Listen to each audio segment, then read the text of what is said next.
Nasser was the busiest hospital with around 700 patients. Today there is no more hospital. It has been put to a full stop. No more electricity, no more water, no more medicines, and no more patients.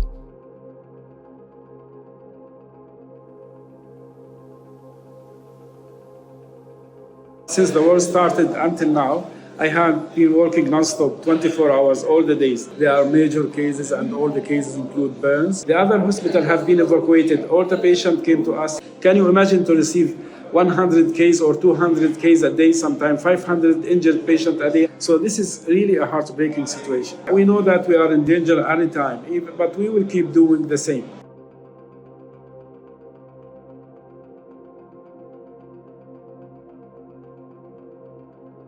The hospital is completely full. An extremely vast majority of the patients suffer from explosive injuries. We saw a lot of patients coming as a family with several wounded. We saw kids, many of them are physically injured, but as well psychologically traumatized from everything they went through. There's a lot as well of internally displaced people inside the hospital. In every single corner, in the courtyard, you have tents, you have people sheltering.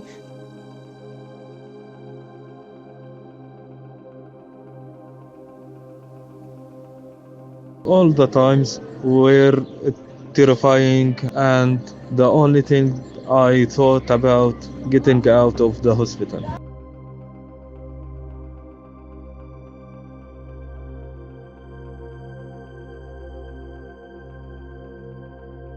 The Israeli army asked everyone to evacuate. Many people were injured and killed when tried to leave the hospital. Most of who's evacuated returned back inside the hospital and saying there is a lot who's injured and killed at the street.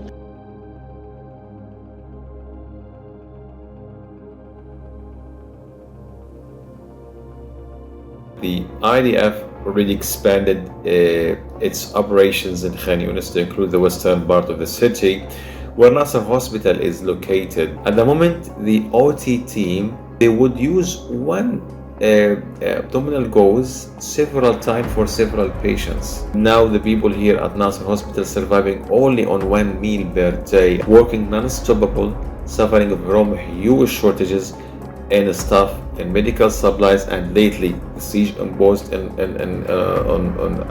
Nasser Hospital make the complete collapse of Nasser Hospital inevitable.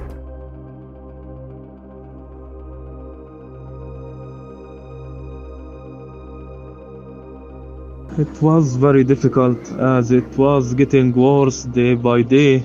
The hospital was surrounded by the snipers. No one could leave the building, and who's killed is lying on the ground and no one can reach to him.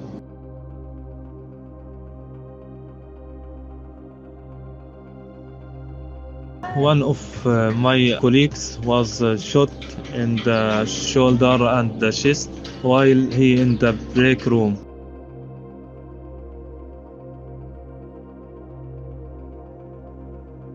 I left with my family at 3 a.m.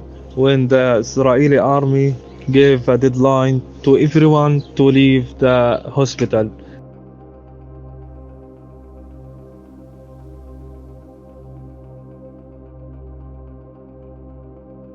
The bombing was continuous and violent, and we couldn't determine actually the location of the bombing. After preparing to leave, we heard that the bombing was in the orthopedic department.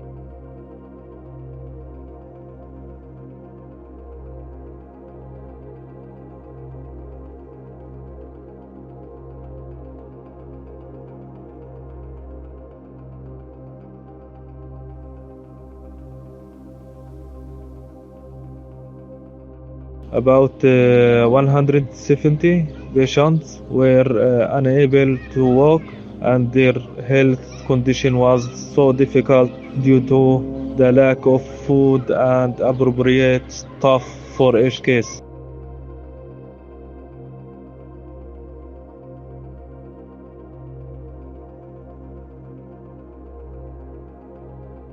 Nasser is not functioning at all. Half of the building is welcoming some IDPs, mainly some previous staff working over there that lost their house, so now they are sleeping inside the ward. One of our staff was crying during the trip when he discovers the street and the building, what was remaining. One of our other staff just arrived in the hospital, and he really almost collapsed and couldn't see and couldn't talk anymore. And he needed really time to realize what is Nasser now.